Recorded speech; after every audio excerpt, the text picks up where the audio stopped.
"Don't move, lady. Hands up." That's what one of them shouted, just before firing the taser. The snap of it cut through the quiet. It was early. People were just starting their day. Nora didn't even scream. She dropped her coffee, the one she just bought, and it smashed on the pavement. Then she hit the ground, shaking. Her purse flipped open, spilling change and keys across the curb like someone just dumped out her whole life.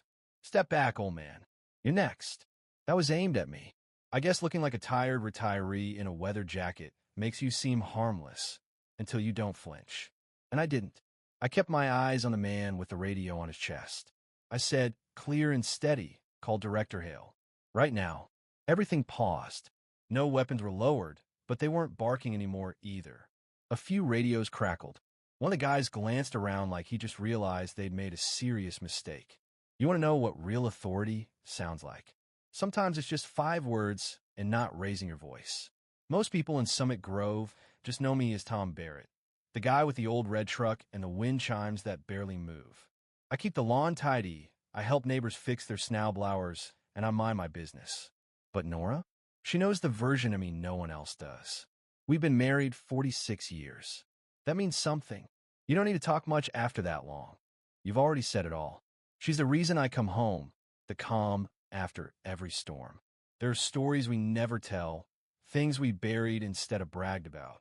She's my warmth. I fix things. That's what I do. That morning seemed ordinary.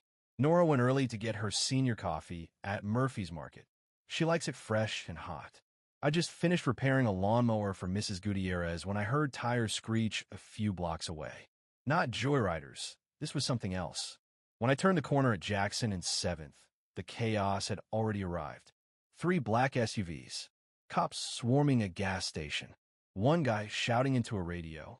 Another one scanning rooftops. I spotted Nora standing at pump 3. Coffee in one hand, receipt in the other. She looked confused, not scared. That's her way. She doesn't freak out. She tries to reason. 3 officers moved in. One already had his hand on the taser. The youngest was yelling instructions faster than anyone could process. Then it came, "Ma'am, drop the coffee." She lifted her hands slowly, calm.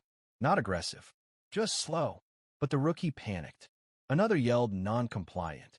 I started across the street. Didn't even make it halfway before I heard the zap. The cup went flying. Nora dropped. No scream, just the sound of her body hitting concrete. They turned to me. "Back up, sir." Active situation. I froze. Hands up, trying to stay level. That's my wife. She was just getting gas. The one in charge started barking new orders. Lock down the area. Detain anyone nearby. Then he looked at me and said, "You're the suspect's handler." I was still stuck on the word handler when another officer shoved me in the chest hard. Nearly knocked me over. And there's Nora on the ground, twitching, her glasses under the pump. A taser barb stuck just below her collarbone. "Why'd you tase her?" I asked. "She didn't follow orders," he replied. "We believed she was reaching for something." "For her purse," I said. Didn't matter. They weren't listening. "Hand on the car," someone yelled.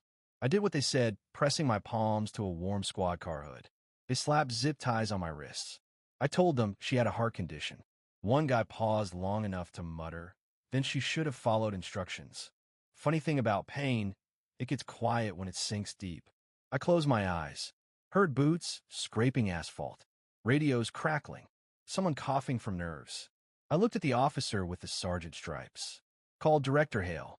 Right now. He blinked at me like I was speaking another language. "Call him," I repeated, "before this goes any further." Someone laughed and muttered something about bluffing. So I cut in. "You're at 2447 East Monroe. You were supposed to be at 2447 West Monroe. 2 blocks off. Different zip code." Suddenly, the rookie looked like he'd seen a ghost. The leader pulled out his radio and started scrambling. Left inside jacket pocket, I added, "Look, don't touch."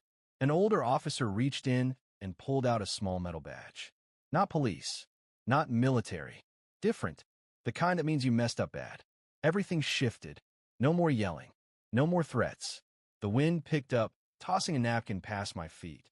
Nora was still lying there, barely moving. Finally, one of them asked, "Who are you?" I said, "I'm one of the people who built the system you're misusing." That badge? Ghost clearance. The old cop repeated the words like a curse he didn't want to say. They checked the address again, realized the mistake. A medic was finally called. Way too late. They cut my ties. I rushed to Nora. Her pulse was faint but steady. A medic took over. Behind me, I heard one of the young officers on the radio. Yes, Director Hale. Yes, sir. It's really him. Things got very quiet after that. No one touched their guns. No one met my eyes. Neighbors had come out by then. A few phones were recording. Nora sat up with an ice pack to her chest, holding my hand. The SWAT commander walked over to speak, but he didn't get the chance. A black SUV with federal plates rolled up. Out stepped Director Hale, silver-haired, straight-backed, all presents. He walked past everyone and came right to me. Saluted. I returned it. You're alive, he said quietly. Not officially, I answered. He turned to the team leader. You didn't detain a suspect. You assaulted a former field chief with top clearance. The commander stammered. Hale shut him down. You didn't check coordinates. Didn't confirm the ID. Ignored procedures, this man wrote. One of the officers finally said my name out loud. Tom Barrett. That changed everything. Then Hale turned to the rookie, the one who tossed Nora. What's your name? Officer Blake Carroll, sir. Not anymore. Vest. Weapon. Badge. The kid's hands shook as he stripped off his gear, set on the hood, then sat on the curb, done. Hale handed me an envelope. Formal apology. And full reinstatement. We want you back. I looked at Nora, blanket around her shoulders, steady eyes. My clearance belongs to her now, I said. Hale just nodded. He looked tired. He left the envelope on a bench. In the weeks after, Nora's bruises faded.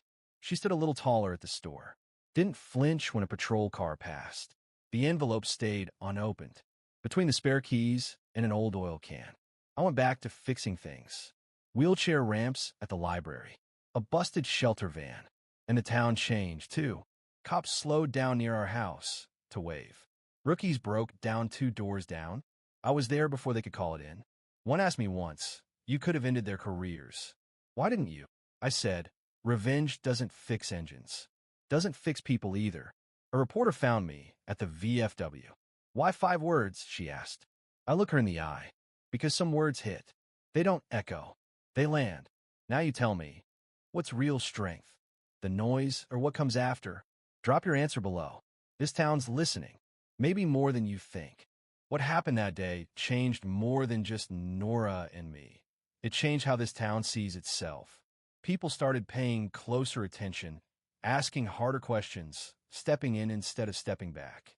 Maybe that's what it takes sometimes. Not rage, not revenge, but a quiet stand that says enough.